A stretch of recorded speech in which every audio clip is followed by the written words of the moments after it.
अक्सर मन में एक सवाल आता है, अचानक से सारे डायनासोर कहाँ चले गए और इंसान कैसे धरती पर आए, इंसान कैसे बने। इन सभी सवालों के जवाब के लिए आपको एक सफ़र पे चलना पड़ेगा। इसके लिए आपको पीछे 6 करोड़ वर्ष पीछे जाना पड़ेगा। तो फिर चलते हैं पीछे और जानते हैं कि आखिर डायनासोर कहाँ चले गए अचानक से और कैसे इंसान आ गए। करोड़ों साल पहले हमारी धरती बहुत अलग थी। उस समय वहाँ पर इंसानों का नहीं बल्कि विशालकाय डायनासोरों का बसेरा था, उनका ही राज चलता था। उस समय के टाइम पीरियड को मीसोजोइक काल या फिर डायनासोर का युग कहा जाता है। यूनानी भाषा में डायनासोर का मतलब होता है बड़ी छिपकली। ये शाकाहारी, मांसाहारी, ज़मीन पे चलने वाले या आसमान में उड़ने वाले दोनों तरह के थे। लगभग 6 करोड़ साल पहले एक उल्कापिंड पृथ्वी से टकराया। ये उल्कापिंड इतना बड़ा, भयानक, गर्म था जिससे पृथ्वी का मंजर अचानक ही बदल गया।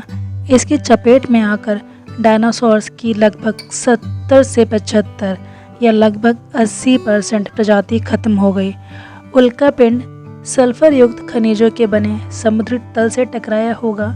सल्फर के पानी में घुलने और हवा में मिलने से मौसम काफ़ी ठंडा हो गया। मौसम के इतने ठंडे होने की वजह से पौधों का, जानवरों का जीवित रह पाना बेहद मुश्किल हो गया। स्तनपायी जीव या मैमल इस आपदा से बच गए और जो डायनासोर थे वो नहीं बच पाए।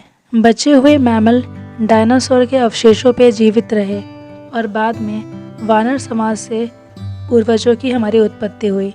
2 लाख वर्ष पूर्व अफ्रीका में होमो इरेक्टस से पूर्वज विकसित हुए। 4 पैरों से 2 पैरों तक का सफ़र, छोटे दिमाग से बड़े दिमाग तक के होने का सफ़र, कच्चे भोजन को खाने से आग की खोज और उसकी उत्पत्ति तक का सफ़र, ये तय करने में मनुष्य को हज़ारों से लाखों साल लग गए।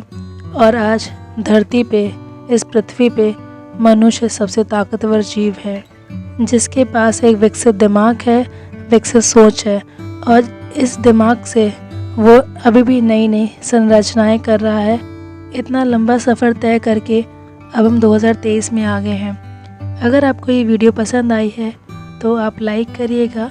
ऐसी ही और भी इंटरेस्टिंग फैक्ट्स के लिए, जानकारी के लिए आप इस चैनल से जुड़े रहें, इस फैमिली का हिस्सा बने रहें।